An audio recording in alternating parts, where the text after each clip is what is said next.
lives is a production. God is moving things around and working with us. We are making decisions and choices that end up helping us get to where we're going.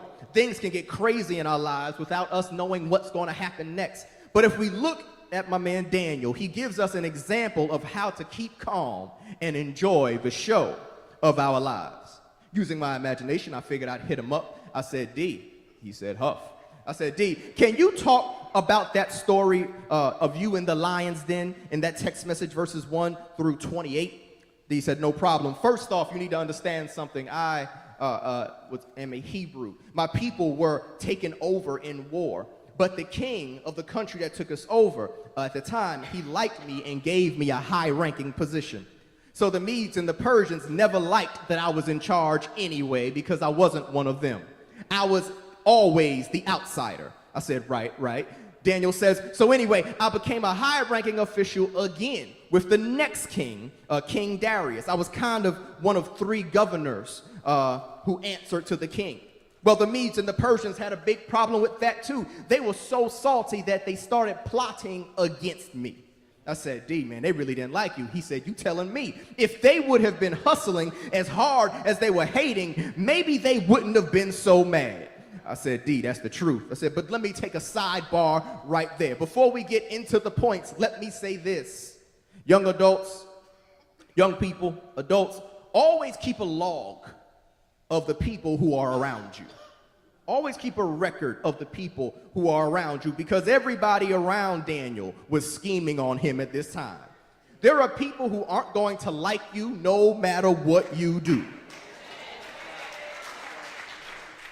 They are going to try to knock you down, argue, and discredit you every chance they get.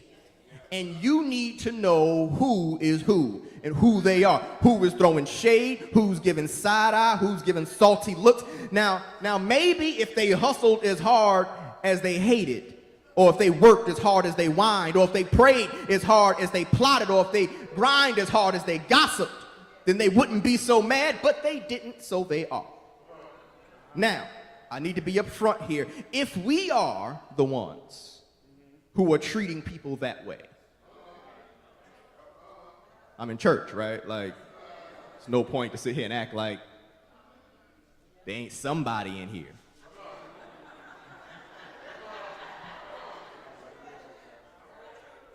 If we are the ones treating people that way, and we know when we are, we know when that person walked in, how we looked at them, or we know how we behaved. If we're that person, then we have to check ourselves as well. And that whole list applies all over again. Maybe if you hustled as hard as you hated, or if you worked as hard as you whined, or you prayed as hard as you plot, or if you grind as hard as you gossip, then maybe you wouldn't be so mad either. Back to the conversation. Daniel said, yeah, so they knew that I prayed to God 3 times a day. They go and tell the king to make a law saying that no one can pray to anybody other than the king for 30 days. And if you do, you're going to be fed to the lions. I said, that's ridiculous. They were trying to set you up. He said, exactly. I said, well, what did you do? He said, all right, so here's what I did. I went home. I said, uh-huh. He said, I opened my window toward Jerusalem. I said, uh-huh.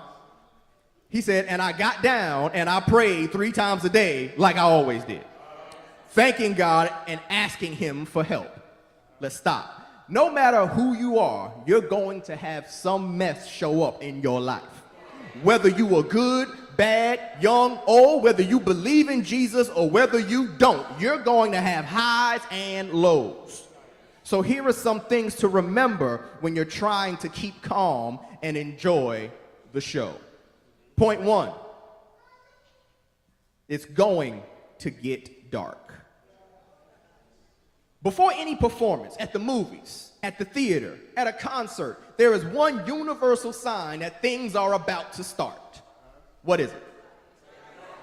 The lights are cut off and it gets dark. Darkness is a sign that things are starting in these kind of situations. The same happens in our lives.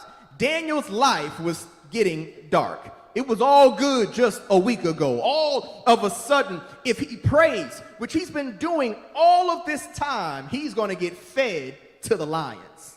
It's getting dark. Things don't look as happy and as bright as they were. Things are starting to get a little tight. But let's look at what Daniel does when it gets dark. He kept on doing what got him this far. He did not let the situation stop him from doing what he knew already worked. He kept his relationship with God.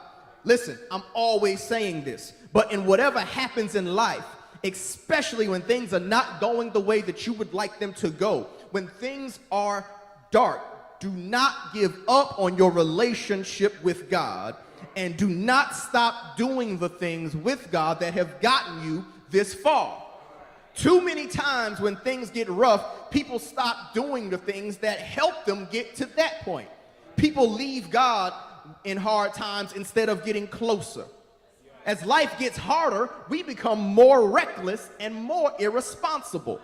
We start looking for other answers only to end up worse than we were when we started.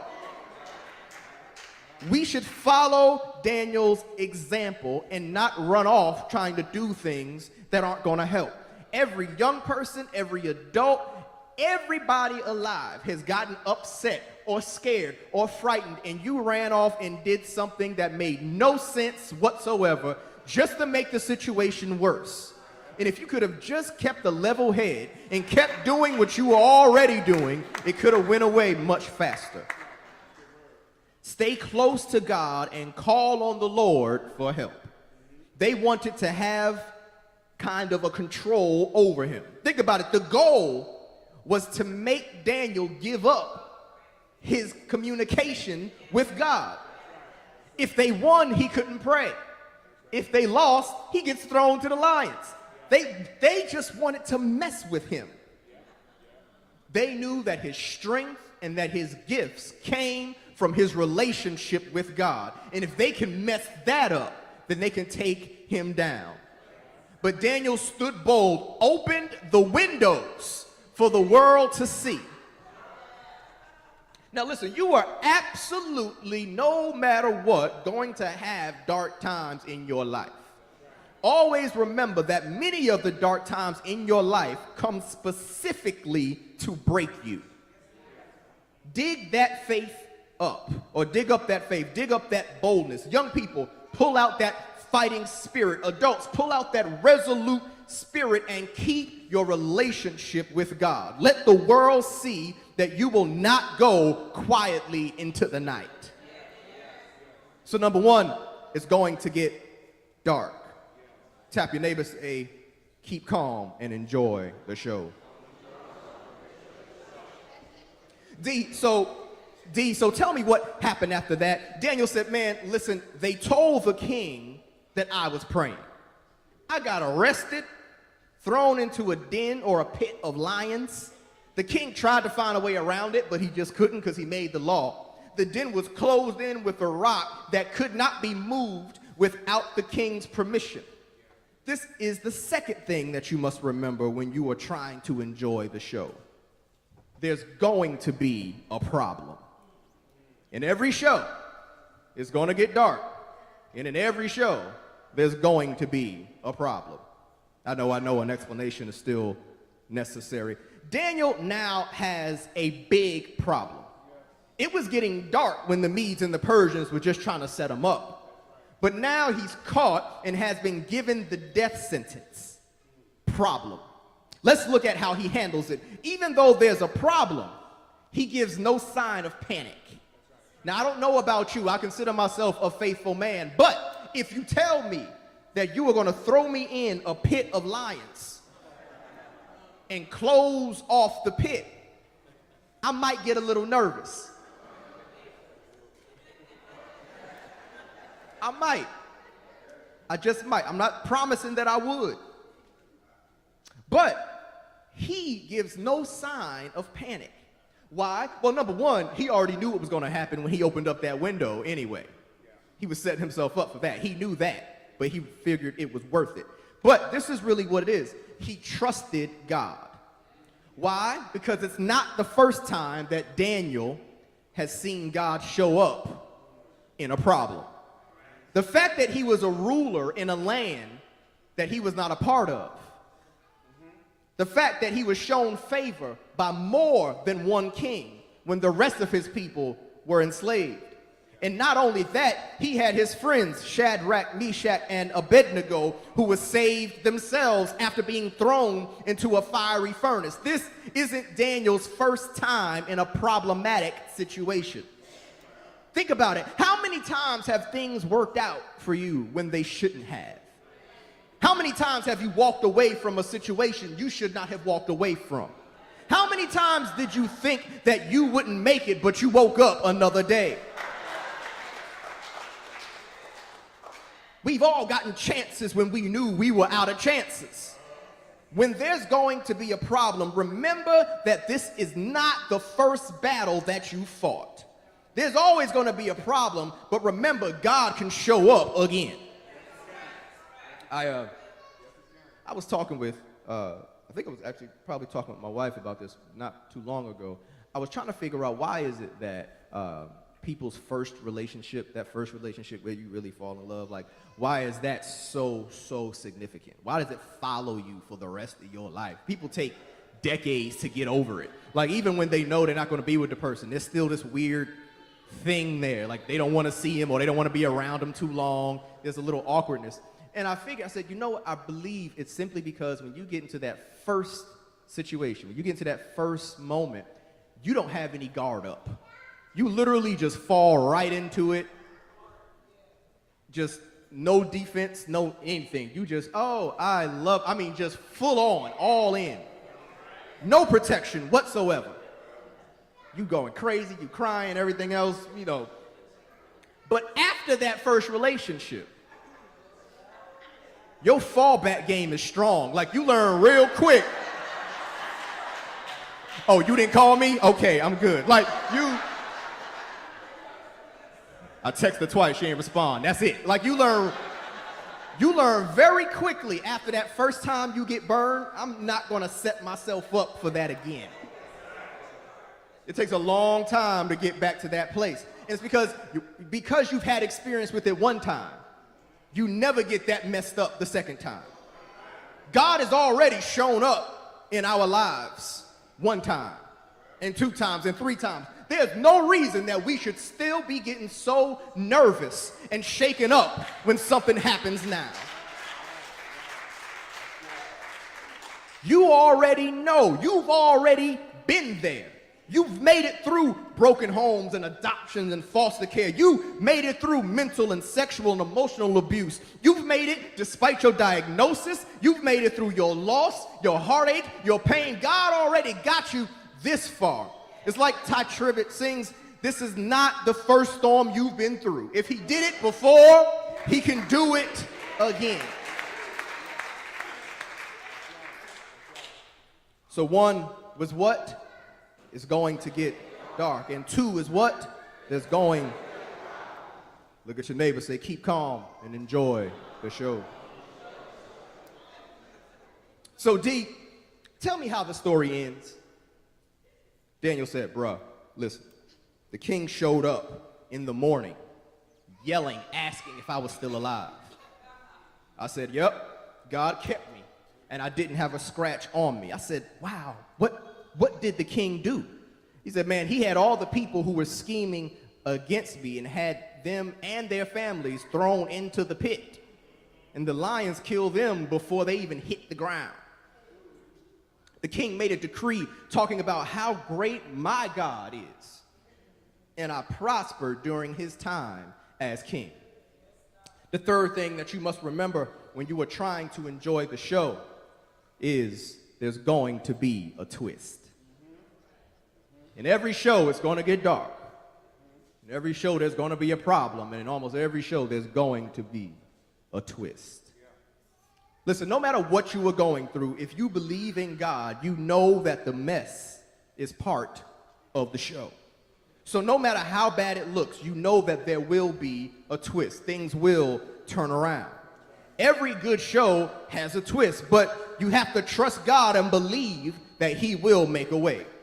Daniel lived through the night because he trusted God. He knew that the mess of the dark and the problem would not last forever. He even knew, Hough, Daniel said. Yeah, D, I thought you were done. I'm sorry, I was finishing up my sermon. Daniel said, no, hold up, there's one more thing. I said, oh, okay. D said, I hear you over there, Messiah, about to wrap up your sermon. I hear you talking about trusting that God would save me. I said, yeah. D said, but I never said all that. I said, oh. D said, I always hear these preachers saying that God made the lions my pillow. And I'm hearing you talk about how I knew that God would save me out of that pit. But none of that's in the text message, Hough. I said, so do you not want me to say? He said, what I want you to say is that there's going to be a twist, but you still got to get through the night. Don't go preaching stuff you don't know. You don't know what it was like while I was in there. There's nothing that said God gave me a promise that I'd make it out. There's nothing that said that I wasn't nervous when I was in there. All you know is I made it through the night. I said, I got it, D. I'll holler at you later. He said, all right, Hough. So if you never thought about it, what would it be like to be in a pit of lions with no way out? What would it be like with them looking at you? How long would it take before you freak out? You got hours and hours and hours of just lions around you. How would you feel, every minute that you are not eating? It's going to be harder to have faith that you won't get eaten. You made it through 1 minute. You think I'm going to get eaten on the second one. You made it 2 hours. Now you think you might get eaten on the third hour. It gets rough. Yes, Daniel had a twist that blessed him, but that twist wasn't promised that he would get out of that den. He still had to get through the night.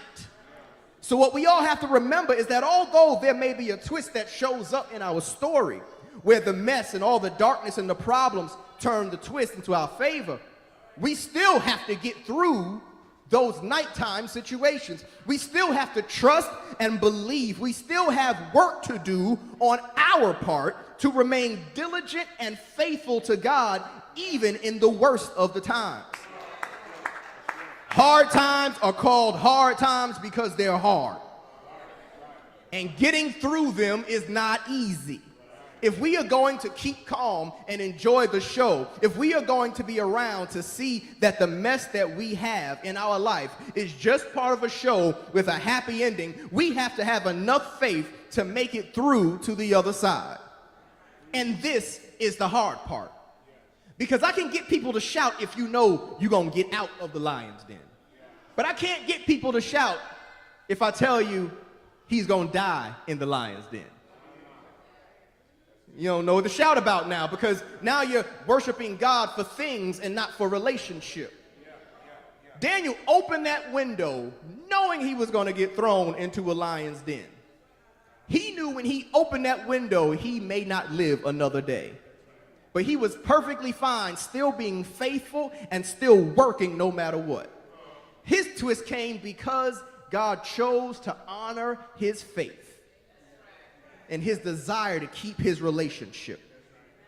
When you just have to sit there and believe, that's when it starts to get a little difficult. When you have to sit there and keep working for God, even when your problems are trying to kill you, you don't just get to sit by and let God take over and you just get to go home and just go into your corner. We still have work to do in our faith and in our service. Trying to keep your head on straight and have faith when you are in a pit of lions with anger and violent, lions in our lives of shame and confusion. There are lions in our lives of loneliness and hate. That's a tough job.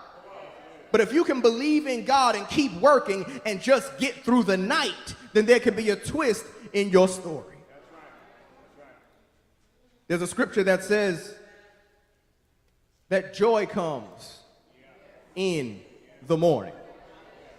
It doesn't say that joy comes at night, which means if you want joy, you got to get through the night in order to get to the morning. You got to endure through some stuff. Listen, don't give up. Don't walk out. Don't hang around to see how this thing ends. Listen, I'm not promising money and riches. I'm not saying that you're going to be the most popular person around, but you will be able to say that you started from the bottom and now you're blessed.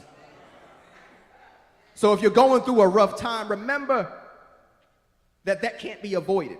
It's all part of the show. It's all part of the story.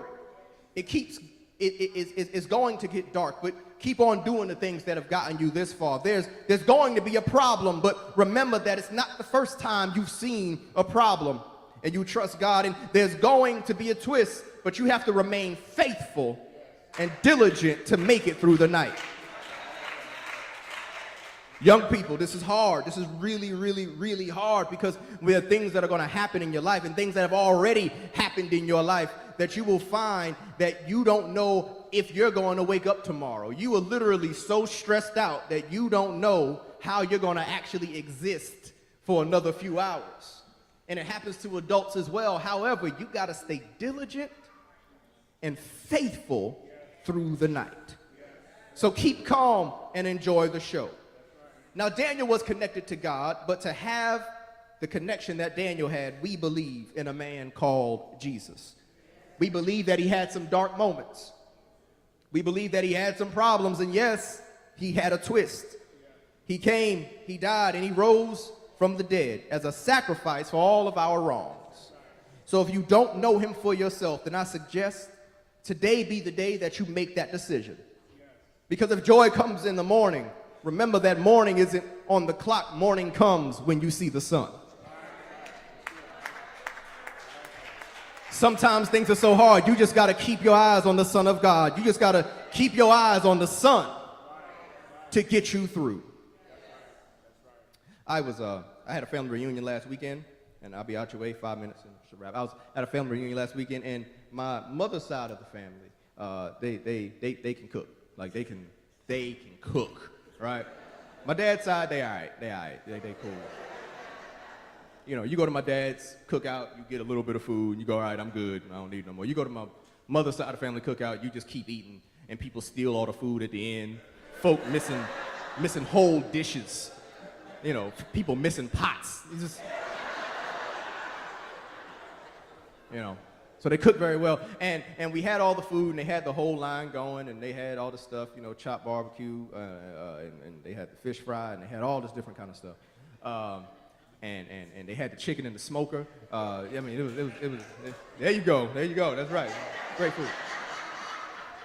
So toward the end, obviously, they cracked out the watermelon and everything like that, because we outside in the park and it's hot and everybody's eating watermelon. And then, but before the watermelon, they brought out cake. Right? They brought out just a plethora of cakes. I mean, everybody made like 2 cakes. It was just cakes on cakes on cakes on cakes on cakes, right? So I decided that I'm going to get some. My wife couldn't make it, so I got her a few pieces just so she could try them out. Well, that was my excuse for getting all the cake. So now I don't have a big sweet tooth, but I like to taste flavor. So I get this one piece of cake that she did not try because I ate it. But I get this one piece of cake, and I sit down and I eat it, and the cake was delicious. I mean, I was like, oh man, I don't know who made it. So I go in for my second piece. I mean, I'm eating my cake, and while eating the cake started talking to me, right? So I'm eating the cake, and the cake goes, psst, hey, Hough. I go, hey, what's up, delicious cake? His first name was Delicious. I say, what's up, delicious cake? And the cake says, before you finish, there's something that I just want you to know. I said, all right, well, you better hurry up, speak fast. And he said, I want you to know, Hough, I wasn't always like this. I said, what do you mean? He said, well, I'm a cake that you like right now. I said, yeah, you're delicious. He said, but I wasn't always a cake. I said, okay. He said, at first, some eggs had to be broken.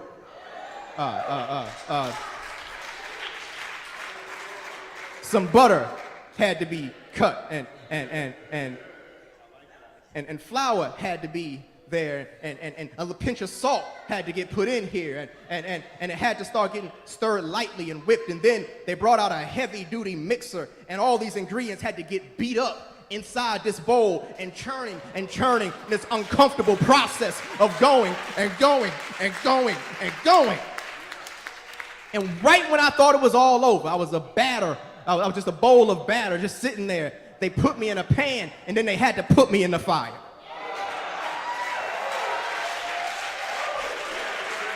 Hough, I need you to listen to me. I said, delicious cake, you preaching. Hough said, Hough, listen, when I got into the fire, it wasn't over yet. I had a choice.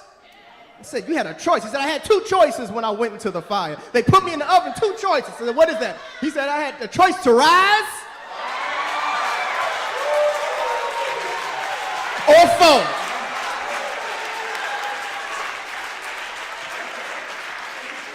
I said, oh man, that's a good story, K-Guy. Delicious, man. That's awesome. You preaching to me. He said, listen, I just want to tell you, when you're going through the fire, you got a choice.